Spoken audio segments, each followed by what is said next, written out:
All right, we're live. So we're just wait a few minutes, let everyone pile in here. But John, Danny, appreciate you guys coming on. I'm excited for this one.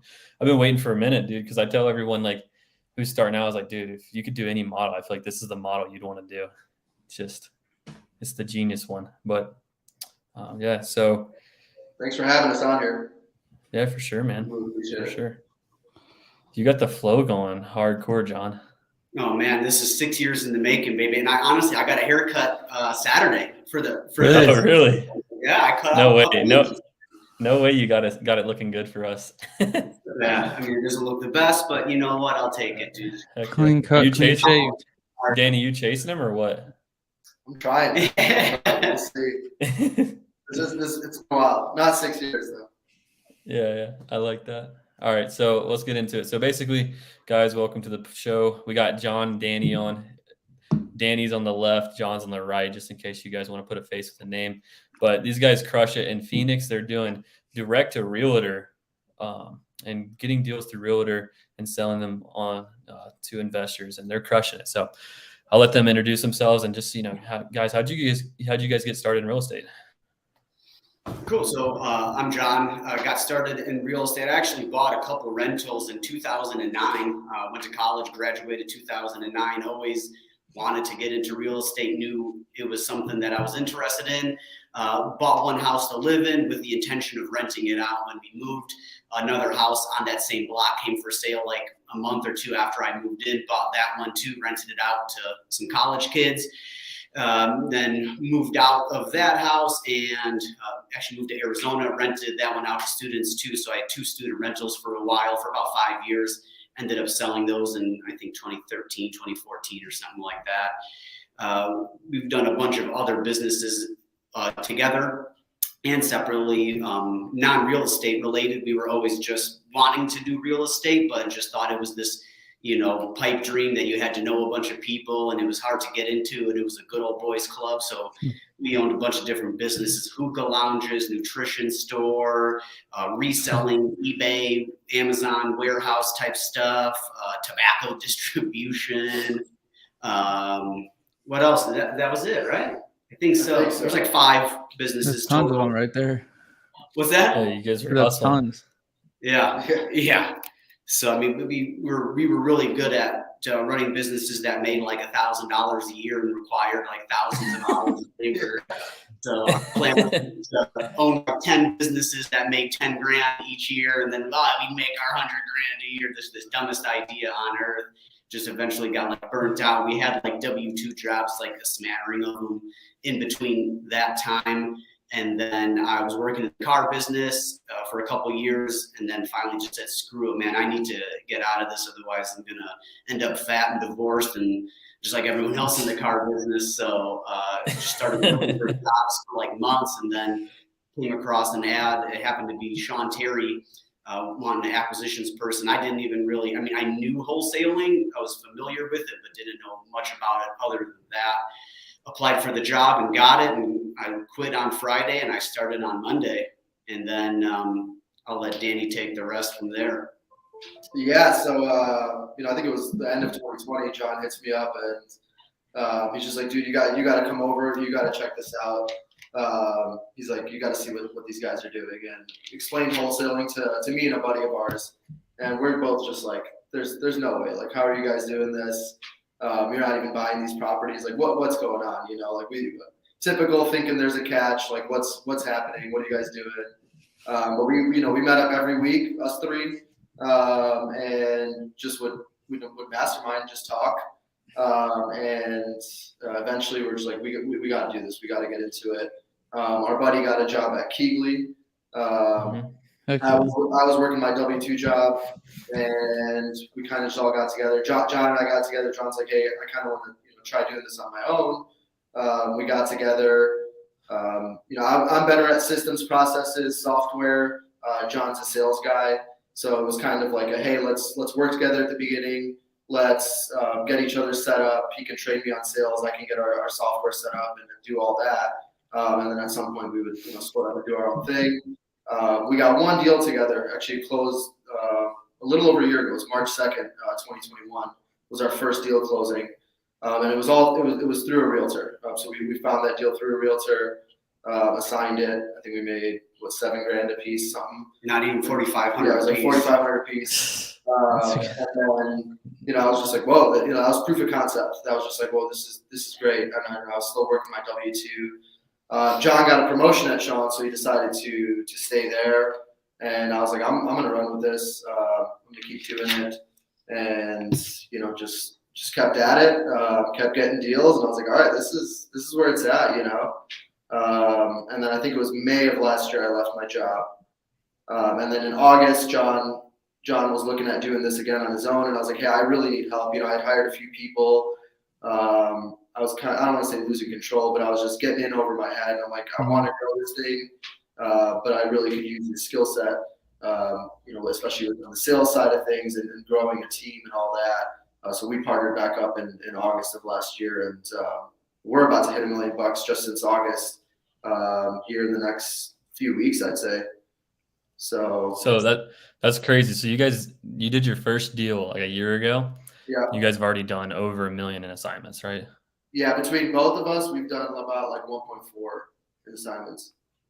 That's super. I kept four doors out of all that.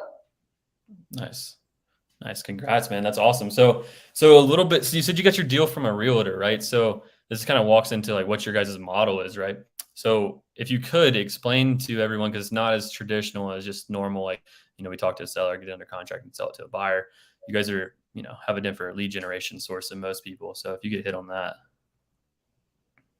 Cool. So yeah, it's, I've done both direct to seller through Sean's and this. I mean, in this, I remember my buddy was telling me, oh, we reach out to agents. And I was thinking, no, that doesn't sound right. He's like, yeah, no, I don't think that's how they do it either.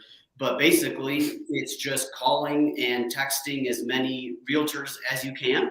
And occasionally they get deals that are wholesale deals that where the house is, the house is rough. Maybe it's a probate deal. It was a rental that got trashed. I mean, the same situations that everyone deals with the direct to seller. The owner just happened to get to a realtor first.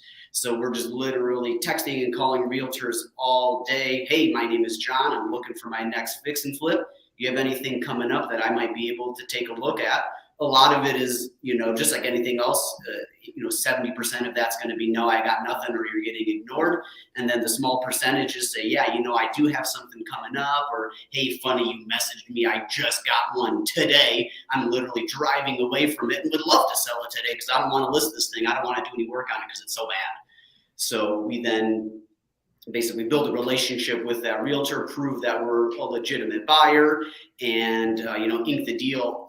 The big difference is that we're going on the Arizona realtor contract, so escrow gets opened up right away. We're putting down anywhere between $1,000 and $15,000 of EMD down the day after we sign that deal. We have a 10-day inspection, close anywhere from 10 days to 30 days. Can't do novations. Yeah, no novations. Yeah. But that's basically the gist of it. We're just literally getting these same sellers that everyone else gets. They're just a realtor got to them first. And it's almost like, a lot of times a cleaner deal. Obviously there is motivation because they've already gone to someone saying, hey, I want to sell my house. Yeah, exactly. So they've already contracted with the realtor that they do want to sell. And then it's, the realtor's got their code of ethics and their standards. So overall, like, we deal with a lot less title issues, issues after locking a deal up than a normal direct seller. Yeah, like access is already, like, the realtor usually talks about access before to the seller. They know all about that. There's that between the realtor and the seller. I mean, you can go direct to seller. I feel like almost every deal there's some wacky thing going on. The seller doesn't show up to closing, or they don't want people in their house, or they ghost you for 4 or 5 days. There's literally, I would say none of that, but it's like extra. I don't know what the percentage is, but it's way smoother dealing with realtors for sure. Yeah, I guess the buyer or the seller knows what they're getting into with their dealing with the realtor, right? So yeah, they get the expectations are pretty clear. That's cool. So another thing I thought about too is, like, because if you just text these realtors one time, there's probably not a chance you're going to be getting any any traction. So like, how many times are you reaching out to people before you even get deals sent to you? I mean, so yeah, this is definitely a volume game. So we're texting, I don't know, a few thousand. We're sending out a few thousand texts a day. Some of that is a follow up. So if a realtor engages with us at all, we're hitting them up every 30 days. And just like anything else in this game, it's all timing. You're just seeing if they have something. And what was our average? I think our average first contact to deal locked up was 90 days. Okay. So if we're hitting them up once a month, we're probably hitting them up at least 3 times before they tell us, yes, we have a deal. Now there's been some where we text them and we have a deal locked up that same day. But average was 90 days. Gotcha. Yeah. And so when one of these realtors says, hey, I got a deal that, I don't want to listen to MLS, I don't want to deal with it, do you just send them a formal offer? Like, how does it, like, is that what you guys are doing? And it's just at the price that you can buy it for wholesale? Yeah, so what we do is typically it's the listing agent that we're speaking with. So we say, hey, we're not realtors. We need help on this one. You can represent us. So if you want, you can take both sides of the commission, which I would say most people don't. Probably 30% don't take both sides. They'll pass that savings off to the seller. And either way, that's a win-win for us. Yeah, we don't care either way. I'd almost rather have them take that 6%. That way they're super excited about it and make double end on it. So we say, hey, we need your help. You can represent us on the deal, pass the savings off to the seller, or dual agency on it. We have a nice little offer sheet, like our term letter that has all of our information, our name, our address, our offer terms, title company, EMD, closing, all of that, and any additional terms that we have. We have a nice maybe 4 or 5 bullet points in the additional terms that we put in there as well, just so it's nice, clear, and concise. Then they will sometimes either just write it up or talk to the seller about it beforehand. And then if the seller's like, yeah, hey, that sounds good, then they'll write a formal offer out, send it to us, we sign it, and then it goes off to the seller, and then the seller signs it, and then we get notification. Gotcha. Interesting. That's awesome. I got a question for you guys. I'm just thinking about here. What if, you guys are marketing is what, cold call texting, right? Mostly texting, but yeah. Mostly texting. So what are you guys using to text? What platform? So we have a CRM called Close. It's not a dialer or anything. It's a manual texter, but it's all built in. So we've got all our leads in there. All our emails are sent from there. Text calls are made from there. We can store notes in there. So it's a great tool for what we need. Pretty basic. It's not as real estate CRM. It's just a pretty simple CRM. Do you guys have any other way other than cold call text that you've reached out to realtors? I'm trying to think. I guess email for sure. We had a buddy that tried it. It's not the best. We were thinking about doing Facebook ads because we have the list of realtors. Yeah, you so retarget it. Uploading that into Facebook and retargeting, but it's just on the back burner right now. Yeah, that would be interesting to see. I'm just trying to see if anything happens to cold call and SMS, because obviously. Yeah, because we can get in front of the realtor and tell them, hey, because a lot of what we're doing right now is retroactive. It's hey, you have a property, and it's like, I just got one yesterday. But if we can be the go-to, I wonder if you could for them, that'd be great too. So if we can have an ad saying, hey, we'll get you a cash offer for your client. I wonder if because there's actually a company that said that was make your offer cash, and it's just like a lending company that it's like hard money or something. But I wonder if you could send packages to offices, like brokers' offices or something, and say that we're cash buyers, blah blah blah. I don't know. That might be another idea. Oh, yeah, that's a great idea. Yeah, someone gave us the idea. You can buy these published books, hey, realtors on how to work with investors, and it's a book. We were thinking about that and drop that would be smart. Dropping them off to those guys and maybe have some realtor meetups at their office and say, hey, we're some investors. Let's have a little session on how to work with guys like us, get in with their brokerage and things like that. That's definitely, I think, would pay probably dividends. Just one of those things that's a lot of work, and I guess we're just not quite there yet. But I think that would be super impactful. For sure, you get a community. You're like the stud in Phoenix. I like that. So we got a couple questions. We're not just texting them. We're actually giving them something that can help them. Yeah, exactly. I like that. So we got a couple questions here that kind of piggyback to where we were, because basically you guys got the contract signed, is kind of in the process where we're at. So I had a question here. So can you tell us about the first one you did, or first one you all did? How much was it on the end, and how would you prove that you all were the cash buyer? So that's like the big part, because I think we kind of talked about how you guys did it, is like just messenger realtor and sending them the offer, and just, you know, it gets signed by all the parties. But how did you prove that you're the cash buyer? Like, did you have pushback on this, or did you just have your ducks in a row and like they didn't question it? No, I mean, we definitely didn't have our ducks in a row, but we got a proof of funds from a hard money lender. So we are pre-approved through a hard money lender here, and then we just assigned it just like a normal wholesale transaction. And you know, most realtors don't even realize that you sign it.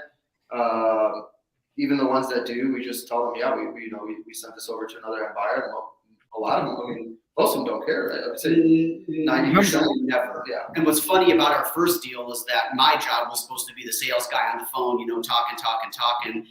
And that was one call that I think, was it your first? This was my first call. I was like, hey, John, I'm ready to make a call. Oh, yeah, I remember that.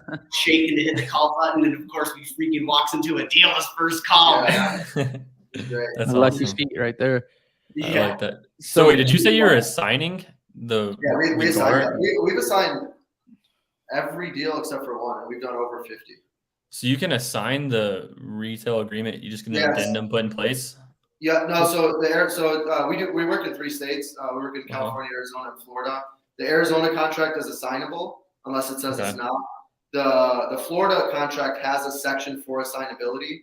We tell the realtor which checkbox to check to make it assignable, and we've never had a realtor tell us no. And then in California, it's assignable, but we just have to get the seller's signature, and the title company does all that, and we've never had a seller not sign off on it. So.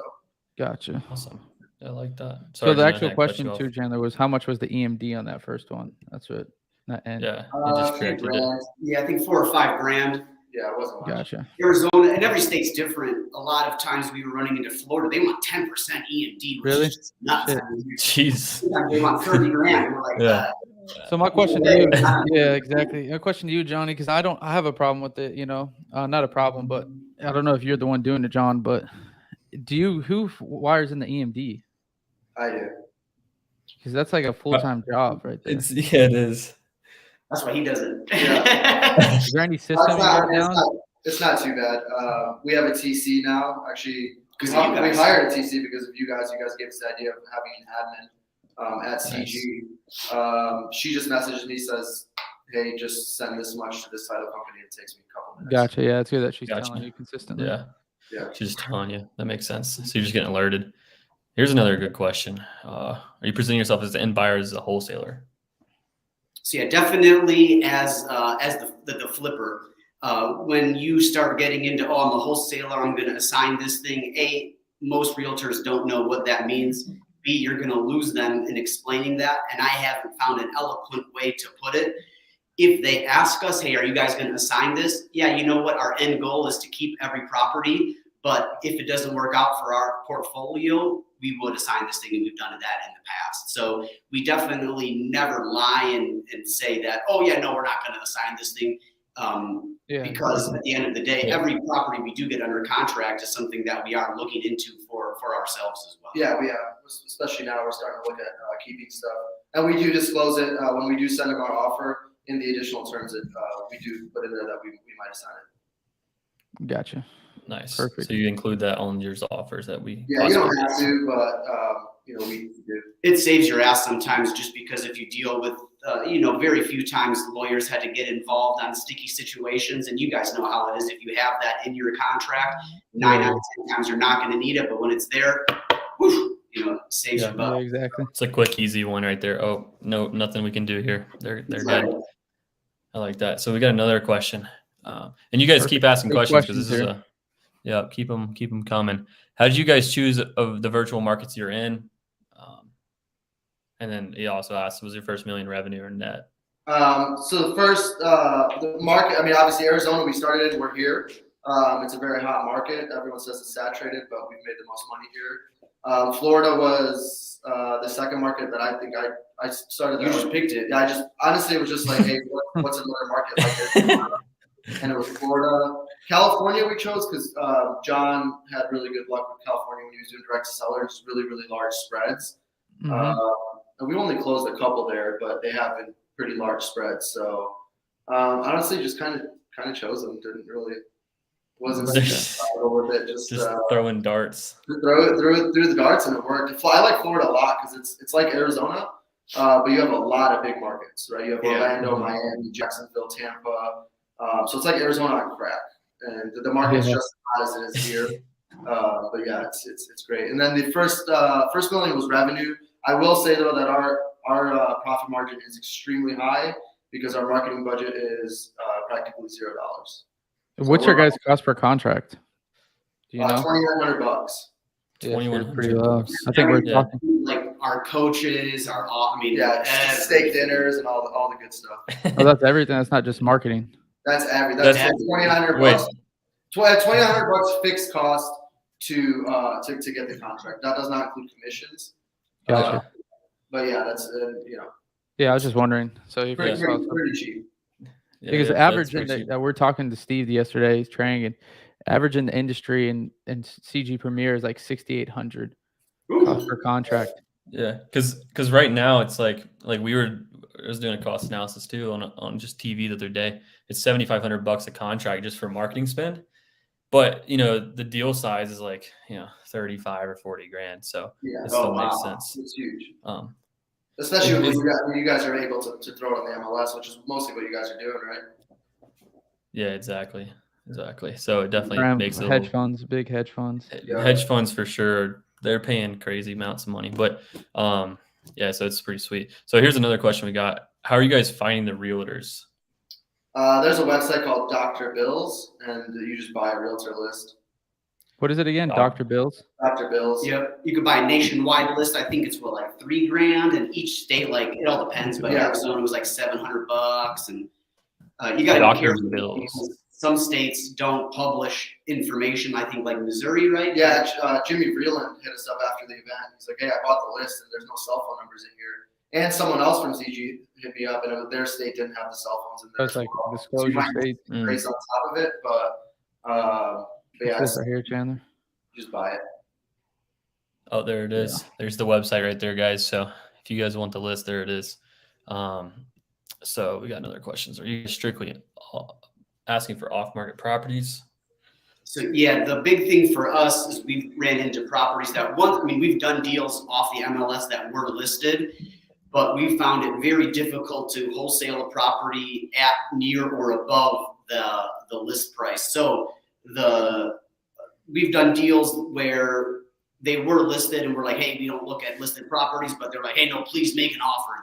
We need to have some extra motivation there, not just beginner. Like, if you guys are going to be doing this, you're going to get a lot of listed properties from a lot of beginner realtors that don't know anything, and you're going to waste your time with them. The only way we look at listed properties now is if it's a great deal, or there's some interior or ulterior motivation there that we know from the seller. Now, the other thing is we get these properties under contract. They're off market, but the agent, just being an agent, is what they do. They list the property. So they list it anyways. They list it as pending, but sometimes they'll list it at what we bought it for. So then we have to try to wholesale it above the list price, which is very, very difficult. Most buyers won't do that unless they know they're getting a smoking deal on it. So that limits our chances to sell that property by probably 90+%. Yeah, we usually ask them to either take the listing down, or if they won't do that, then at least mark the price up a little bit to kind of help us out. And I think most of the listed properties we've gotten were we bought them like 60 grand under what they were listed for. I think we've sold like one or two above the list price. Because honestly, a lot of end buyers, most of them do care. It's kind of weird, even though it's a smoking deal. For whatever reason, they don't want that. They just don't want to pay more than what it's listed for. But some of them don't really care. They're just like, yeah, I'm still getting a good deal. Like, it is what it is. You have it under contract. Let's go. Yeah, that makes sense. So you said you were only doing listed properties if in there. You just ask them. No, you froze up there. We didn't hear your question. Colorado Wi-Fi, man. Shoot, I got that crappy Colorado Wi-Fi over here, dude. Man, so like you said, you only deal with motivated like people on the MLS if you're dealing with listed properties. So like, what are you asking the realtor in order to kind of find that out? Hey, I know this thing's listed at 330 grand. That's probably what it's worth. Is there any reason the seller would take an offer that's less than that? Is usually like the first question that we ask. And a lot of times if you say, hey, we don't really deal with listed properties, they'll say, oh, no, trust me, you can make a lower offer on this one. Like we're dealing one now, it's listed for 425, but the agent was like, hey, listen, this guy's trying to buy a house and he needs to get this thing under contract. If you offer 325, he'd probably take it. So, okay, now I'm listening. Yeah. Exactly. That's a great deal at that price. And then also too, I want to add, if you guys do this, you definitely want to have it in your script that you got to talk to that realtor about not listing it once you get it signed. Just saying, hey, do me a favor. I know you might list this thing. Just keep it off the market for the time being. It just makes it smart for me to do my due diligence and my funding partner see it listed, and then I look a lot less credible because I only deal with off-market properties. Yeah, There's a little tip there. I like that. I like that for sure. That's good. Next question. What does your team look like? So we've got lead generation in the Philippines. We've got 6 there. They're cold calling, texting. One of them is now the TC. She was actually my first hire ever. She was a cold caller and now TCing for us and helps us with hiring and managing everyone out there. We've got 5 in acquisitions here. 4 are closers. One's a leads manager that we're kind of toying with that idea. Historically, we've only had one person doing the Closing. Acquisitions and closing, kind of managing their own inbox, all that. So now we're toying around with the idea of, hey, let's have someone, building the rapport with the realtor and then tossing it over the fence and having someone else close it. We've got 2 people leaving pretty shortly here, and we're looking to add to acquisitions. We don't do our own dispo right now. We're starting to. I'm starting to spearhead that. So we don't have any dispositions. We've really sold most of our deals through wholesalers, minus a few that we've done some direct dispo on, but we don't have.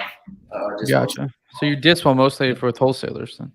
Mm-hmm. So far, I mean, we've gotten spoiled. There's a couple guys here in Arizona that are just really good, really big buyers list. Don't charge a lot. I've heard about those guys, like $1,500 to sell it on their like. Yeah, $2,000, $3,000 to sell a property. And they have, a lot of times I feel like they're getting us more than what we would have gotten just going it ourselves. So it's like that $2-3 is really no problem. not a factor because we're actually making more off of it than we would have doing it ourselves.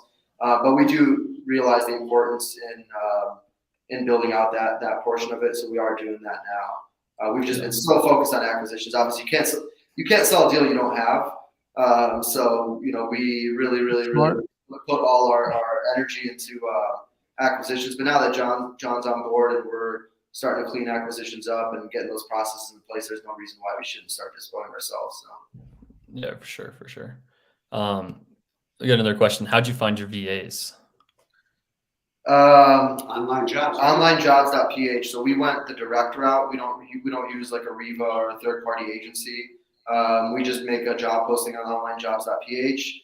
And we just interview people as we would, they're employees. So we just interview them like we do here, and hire them and train them ourselves and all that. We have referrals too, right? A lot of referrals too. Yep. So mostly, I would say. Yeah, all our. So you just ask the team, hey, do you guys know anyone else that needs a job or something? That's a big one right there. Yeah, we do want to talk to you guys about South America though. With that leads manager role that we're creating, where John had the idea of taking that virtual. We just hired someone that started yesterday in the Philippines, but I feel like South America might work really well for that. Yeah, for sure. We can talk about it. We can talk about it now. Let's talk about it right now. Yeah. Okay. So the places where we found our guy on Upwork. That's actually where we found it. And you could go on Upwork and you can say like speak Spanish or, and like assume speak Spanish and English, I think is what you maybe can do. I've heard just put speak Spanish from like through the grapevine to get more granular. I did. I hired him. So yeah, all you had to do is go to Upwork and just put Spanish. That's it, because majority of everyone on there is speaking English too. So yeah, because your application's in English, and if they speak Spanish, then That's the But are you talking about hiring Eric? Is that what you're talking about, Chandler? Yeah, that's how it is. And then there's also I've heard some things where I actually did it last night. I was looking you can go on LinkedIn and look up like leads manager or something like that because it's a real estate term. And then just look into countries like Venezuela, Nicaragua, Colombia, Bolivia, Belize, wherever. And you can find people who are doing like lead management for another real estate company. That's what Colorado. Is it snowing out there? Well, we might never know. Dude, what happened, dude? I don't know what's going on. You need to move out of that house. Dude, there's like we have a gigabyte. We have one terabyte or 1 gigabyte, whatever the big one is. It's like doesn't ever work. But yeah, what questions do you guys have about it, Danny or John, about the dispo or the acquisitions virtual? Is it you just had a word to get them, or do you have? Yeah, pretty much on where you were finding them. I mean, we like that they're in the same time zone too. Like we love our Filipino team. I mean, they're awesome, but they're working at 9 p.m. to 5 a.m. and that's got to be brutal. I know from a psychological standpoint, no human works their best at those times.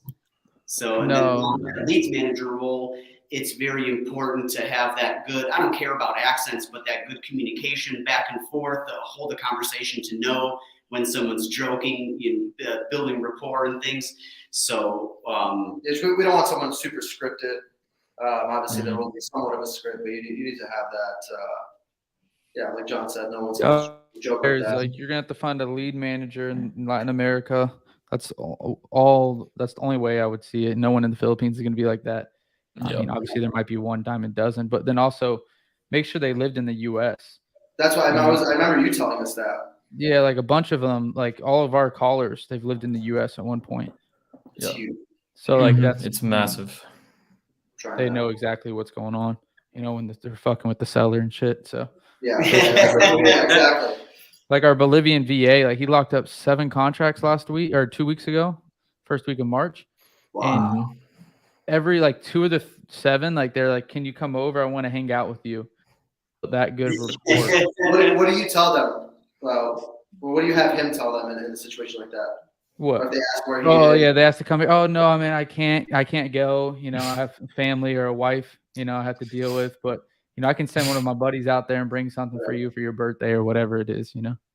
Gotcha. So they don't tell them that they're overseas. No, they don't tell them they're overseas. Occasionally, like they will if it gets like real serious. Like, hey, where do you live over here? They're like begging them, but then at that point they're just playing along. What about hourly rate? What are they? What rate do they command out there? Say it again.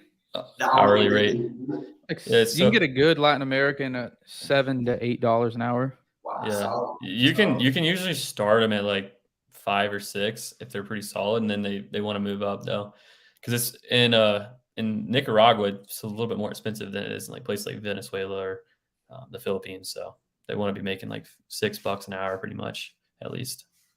Cool. And we were putting our VAs out for what, $5.50 an hour? Yeah, in the Philippines. So yeah, I'm cool with that. Yeah, for sure. So about the same price. Worth it. Also, I got another question after this one right here. For me personally, we got several questions coming up. Can you give an example of what the text message you would send to the realtor looks like?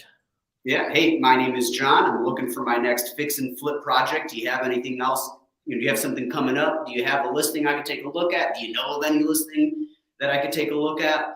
And by listing, or we're not talking about like a listed property like the realtor has it under contract. Also, hey, we send this one a lot. Hey, Charles, are you still a realtor? Hey, are you taking on new clients? Because those guys are taking on new clients. Yeah, and then boom, get them on the phone and talk to them. And hey, this is what I'm after, man. I'm not looking to buy a single family house to live in, but if you come across a stinky, smelly home, I'm your guy, man. Give me a call. Yeah, response rate on that one is huge, but obviously you're not going to get as much of the low hanging fruit. You're going to be spending more time on the phone with them or just talking to them to build rapport. As opposed to hey, do you have a flip I can look at? A lot of people just don't respond to that, but the ones that do are going to be higher quality because they actually have something. But I'm all about building that rapport because it could take, like we talked about earlier, months to get that property from them. Yep. But if you can talk to them and start a conversation with them, let them know who you are, that when they do have something, they will send it to you. And now we're getting to the point where we've gotten four properties that are from a realtor that we've done a deal with in the past. So now it's that ball starting to roll. That's good, Compounding. building that relationship. That's never happened in direct to seller. Maybe not never, but that's a very, very rare thing to happen in direct sellers. Now we're starting to reap the benefits of that.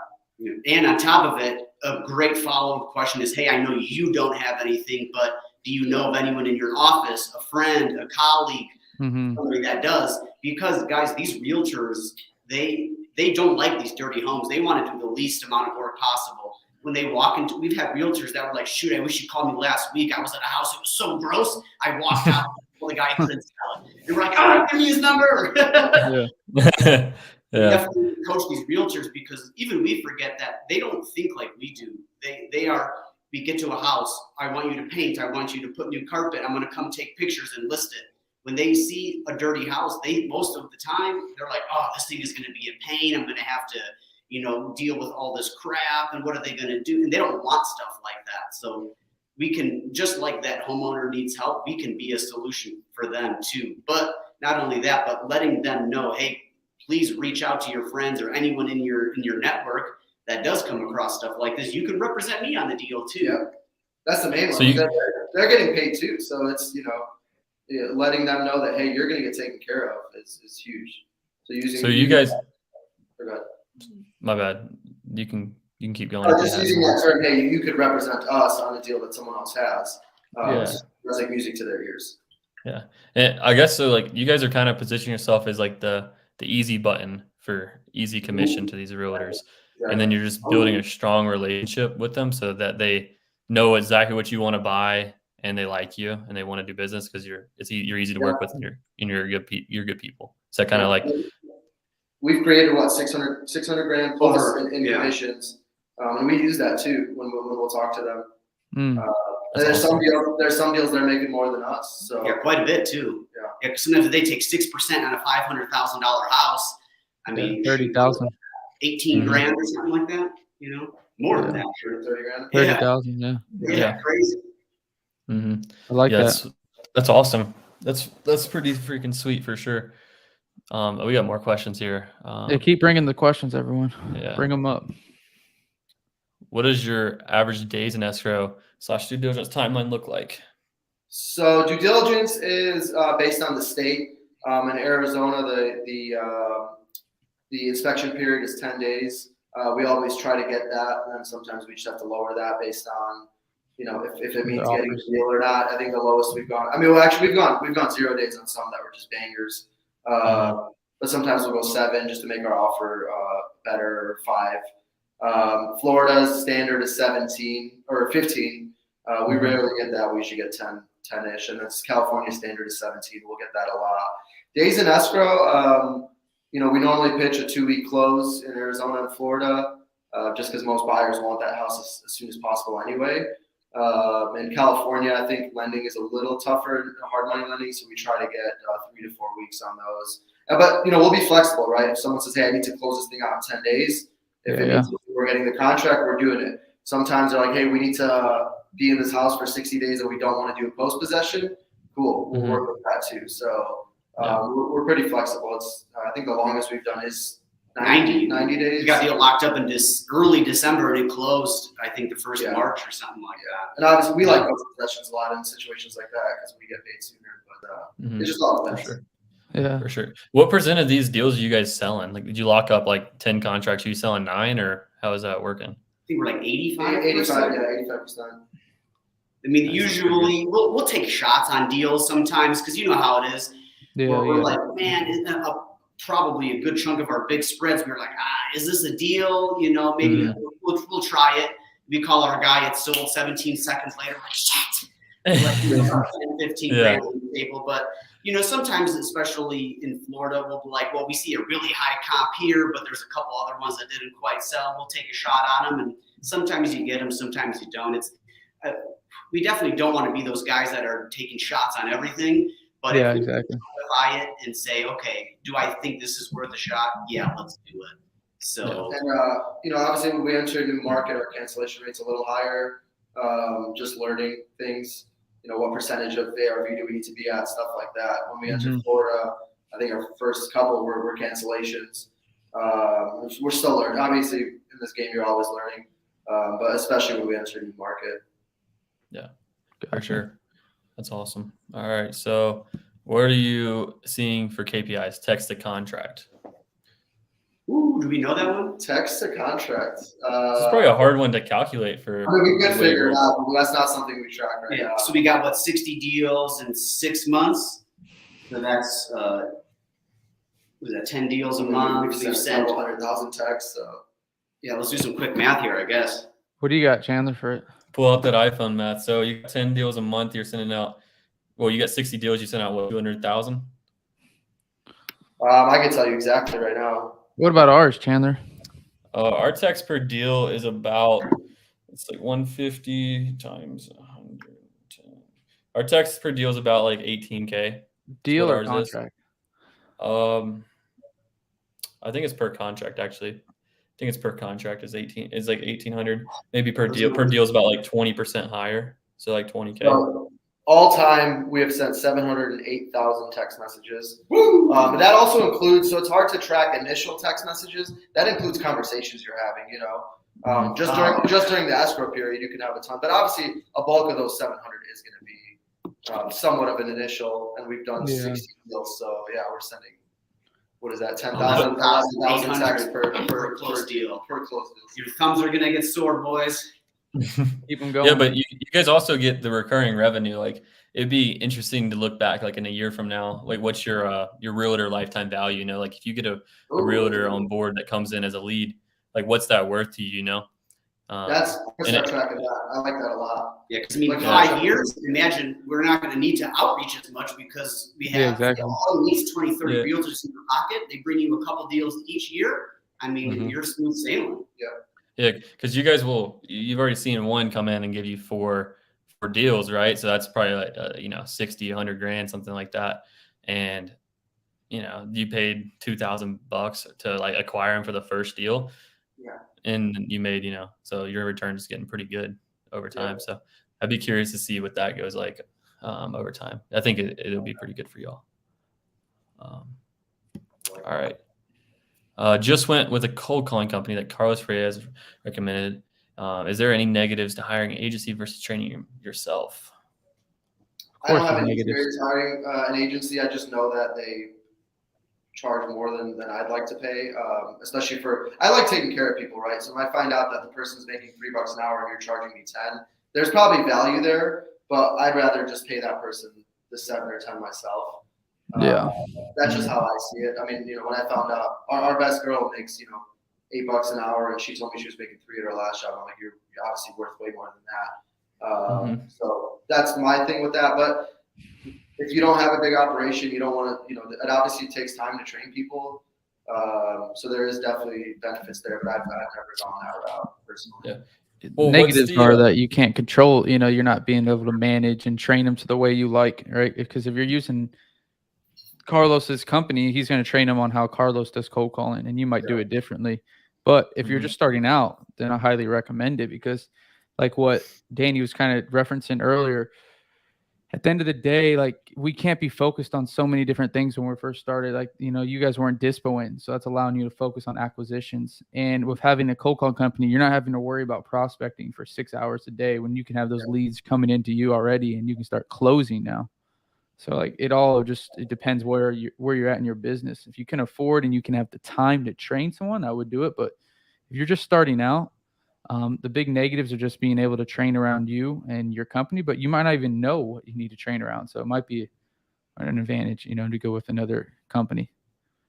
Yeah, I would agree. And also you don't get as much like control over like what data they're calling, and you just don't have the same clarity, or maybe you're mismanaging the team and you're not getting great results. So there's just so many things that go into it. But it's like you said, it just depends on what's your return on time. So if you got plenty of time, then it's probably makes and you don't have people to call, then maybe it makes sense to hire someone.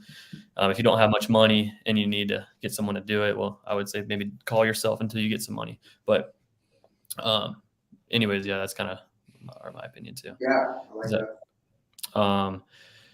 Let's see here. We got another question. Are you guys pretty much just texting every realtor in your database every 20 to 30 days? Other than the ones that tell us to stop texting them, yeah. Or if they don't respond at all, then we won't text them again until another acquisitions person texts them. So, if I text someone and they don't respond to me, I'll try them one more time. If they never respond to me, I'm not going to text them again. But they're still in our system for someone else to text them. But if they say stop, then obviously we're not texting that person ever again. Yeah, for sure. All right. What happens if you need to back out? Any other exit strategies? Usually it's just during the inspection period. We will sometimes take stuff down if it's like a really good deal and the buyer backs out. We don't want to leave the seller hanging most of the time. And then now we're looking at buying a lot more stuff ourselves. But yeah, really it's just, if we need to back out, we normally will. Yep. And then also with it, we're, putting down EMD. Usually if you cancel it in the inspection period, or always if we cancel in the inspection period, we get our EMD back. We had one where the buyer couldn't fund, and then we lost our EMD, but then we have our buyers put down EMD, but then they're contesting that one, saying, oh, we didn't have access to the property, this and that. So now we're going to like mediation, right? We had some third party company that's gonna. So out of all the deals, that's one that we've had issue with our EMD on. Gotcha. Are you guys buying mostly from owner ox, or is it like absentee, or is it vacant? It's just a mix. Yeah. Really. It's a mix probably for you guys. Yeah. That's what I would say a lot of vacant, but probably more so, maybe 50% vacant. Yeah. Usually if the owner's there, they're already on their way out. They're like either, have a couple boxes left. A handful of times they're going to want to do a post possession and they need to find a place. But before they do that, we make sure, hey, do you have a place to go in case you don't have a house to buy, because the market's kind of hard right now. So yeah, we don't want to kick anybody out unforeseen like that. So before we do an owner occupied post possession, we make sure and find out why they need that, if it's contingent upon them finding a house or something. Gotcha. Yeah, for sure. Yeah, the owner occupied sometimes a little logistical nightmare. Yeah, how it's vacant's always the best for sure. It's just like turn the key and it's gone. Mm-hmm. What does scaling up to you guys look like?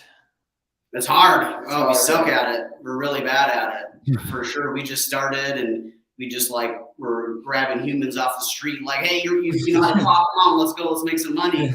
And then now we're in that transition period from that like hodgepodge kind of ragtag group of dudes that have no idea what's going on. Now we're transitioning to like a real company, and definitely not in our strong suit at all. But now that we're in the perfect spot where a lot of our guys are leaving here, now we have an opportunity to bring in the talent that we're looking for, and we're being really particular. I think Eric Brewer made a presentation last week in the CG Select training about how he hires the personality and not the skills. Yeah. So we're really looking for that go-getter. That's, I'd rather have them not have any real estate experience.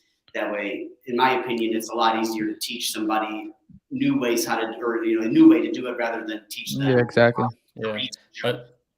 To definitely go from like where you guys are at to build up to a good core team, that's the route I'd recommend like every single time. Get the right people in there and then teach them good habits and teach them exactly how you do it. And they don't have any bad habits. You got a good culture, like everything rolls pretty smooth and you'll enjoy it. And most of our callers, they didn't, even our salespeople, everyone talks about hiring salespeople. We don't have one salesperson on our team that was a salesperson before. You know what I mean? Yeah. And we just hired people that could be teachable. Yeah. Obviously, they had the core values because they're on the team, but more importantly, they were teachable. We could teach them a simple process in our sales process, and they could succeed in with it. One of the last guys that came over with us, 2 weeks, he had a contract as a lead manager. Wow. Yeah, he had like 5 contracts in the first month After that. Yeah, you can't really teach values. You can't teach work ethic. You can't teach personality. So that's what we're hiring to right now. Hey, are they going to be fun to work with in the office? Do they have the drive? Are they going to want it? That's what we're dealing with right now. I think a lot is, a lot of people don't want to succeed or don't, they think they want it, but they, once they start working, it's like, you don't actually want it. So that's what we need right now. Real estate's teachable. So for sure. That's the easy part, I'd say.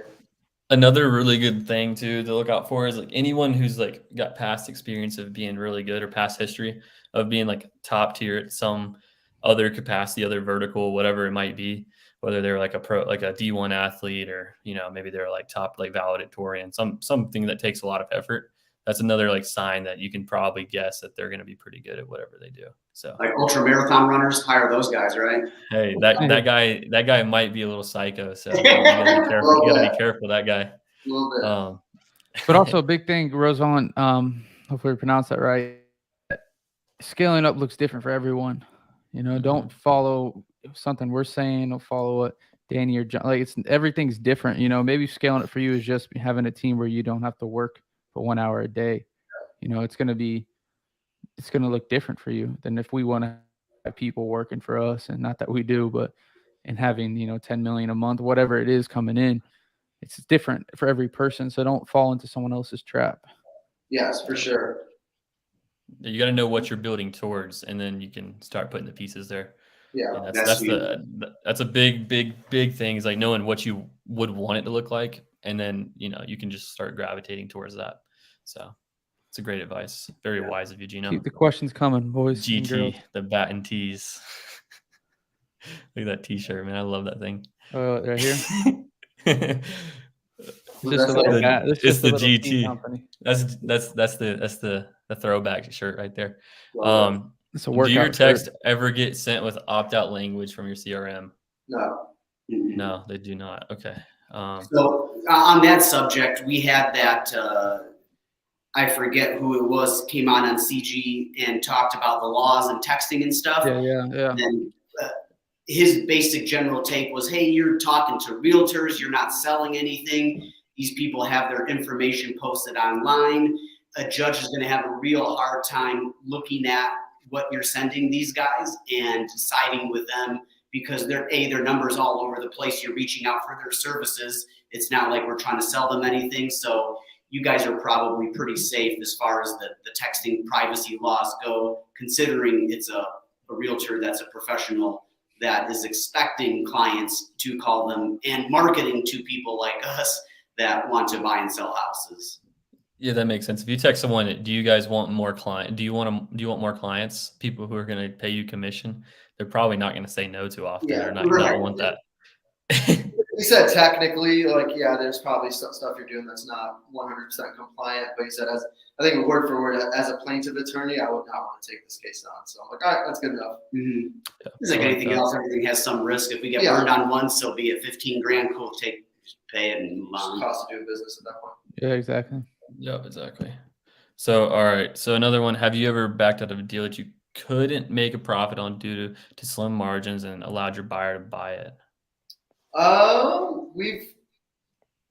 actually one that we couldn't close on recently was supposed to go to a hedge fund, and then the private money fell through last minute, and we sent the realtor the hedge fund's information and said, hey, just reach out to these people. So I guess I don't know what happened with it, but we have we're all about doing the right thing. So I don't. If I couldn't make it work, that's on me. Doesn't mean they shouldn't. Yeah, I like that. How long is the onboarding process? I'm not sure what you mean by this, but maybe you guys have an idea. Employees? Yeah, I'm guessing that's what it's. That's the main thing of your onboarding. I mean, we're not very good at it. We're just like starting it now. I mean, right now we have one of our leads managers training with our new VA. We don't really even have a plan for training. We're just kind of having her shadow for now, get an understanding of the job.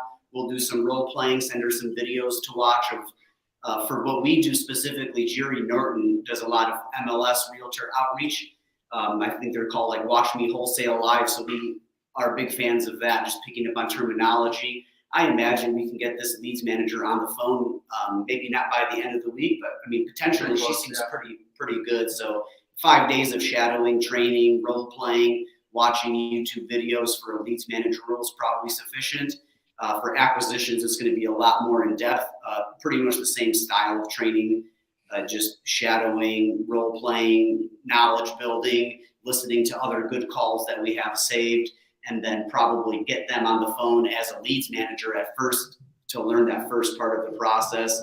And then eventually, once they feel comfortable with that leads manager role, move them up into actually closing some deals. So acquisitions will probably be, I mean, if you're good and you're after it, I don't think 30 days is, or I think 30 days is probably too long. When I first transitioned at Sean's, started just like that, started out shadowing for the first week, started leads managing the next 2 weeks. By the third week, I was ready to rock. Yeah, so not very structured onboarding, but we're getting there slowly, documenting more each time. And it all depends on the person, what the experience is, how fast they learn, cater it towards exactly what, how that employee is. Yeah, I like that. So we got a couple more minutes here. I want to go, if you got like a quick couple minutes, just from a super high level, what does the lead management and like acquisitions process look like from a super high level? Like what is like go ahead. Yeah, like right now we have the texters going back and forth. Once it gets to a point to where the VAs don't know where to do with it, or they know it's a good one, it gets passed off into like we call it, Joe to contact, Matthew to contact, and it gets put in the CRM. Then like right now, we're still ironing out that leads manager process. It either goes to the leads manager or the acquisitions. If it goes to the leads manager, they pretty much look at it real quick, see the conversation that happened, and then get that realtor on the phone, talk about what they got going on, whether it's, Gotcha. Hey, do they have a deal? If they don't, then it's just an introductory call. We like to have them spend 2-3 minutes introducing ourselves. What do we do? What are we after? This is what we can provide you with, and get off that phone without rushing them off the phone.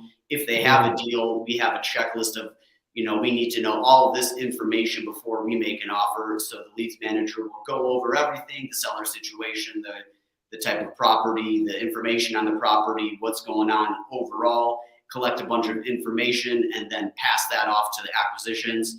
Once it ends up in the acquisitions desk, they're quickly reviewing that information, running some comps, seeing basically what they can offer, and then get that agent on the phone. Again, it's that rapport building, talking about what we can do, find out, hey, are there other offers? How come they haven't taken those other offers? What other terms can we add to make this more attractive to the seller? And then once they kind of get that information, make their offer, they send, hey, I'm going to send you a nice little email template with our offer terms on there. If you can go ahead and present that to the seller, let me know what they say. Let's get this thing locked up. And sometimes it's days, weeks, sometimes it's instant. It all depends, but that's basically a quick Gotcha. looks. Yeah. I like it. So I like that. That's a big thing right there. So we're about to wrap up here. We got a couple more minutes. Maybe John and Danny, but both of you, think of one sentence you want to leave the listeners with. And Could while be you guys two, are thinking, if you want if you want to, maybe 2.5 sentences if you want, but I can do 2.5. But no, while you guys are thinking there, me and Chandler have some announcements this week on Thursday, 6 to 8 Eastern. We got Stephanie Betters coming down. I know you boys know. Your mic unplugged, dog. So he unplugged his mic. We got Stephanie Betters coming. Oh, he's back. We got Stephanie coming this week, 6 to 8 Eastern, Moonshiners Bar and Grill, which is obviously in Georgia. So if you guys are interested, hit us up. I know John and Danny, you guys know Stephanie, right? Of her, yeah. Of her, exactly. Right. So she's a Left Main CEO, 200 plus deals a year, 1,000 plus units. So if you guys are interested, any listeners, come on through. And what's your 2.5 sentences, John? I would say, hey, self-imposed limitations are a real thing. You're looking at guys that fail at almost every single business that we've ran. Anyone can do anything. That's a real thing. It's tough to believe, but you are only what you think you are. So, heck yeah, that's like 7 sentences. Sorry, boys. Yeah, I like that. For me, it's a motto that I love.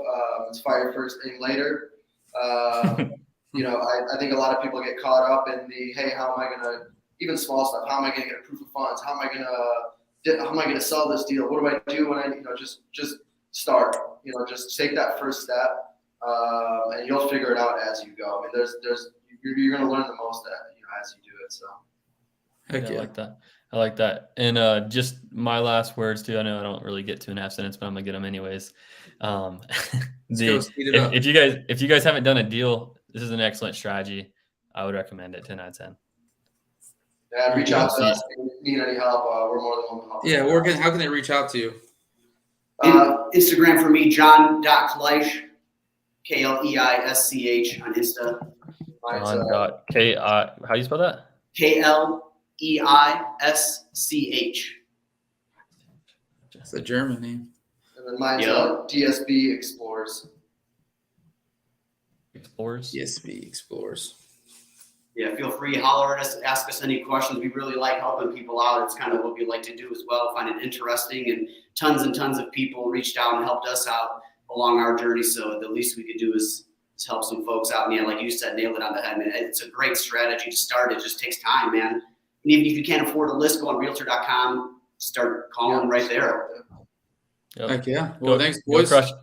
Go crush it. These guys are goats. Go hit them up. Thank you guys. See you guys next time.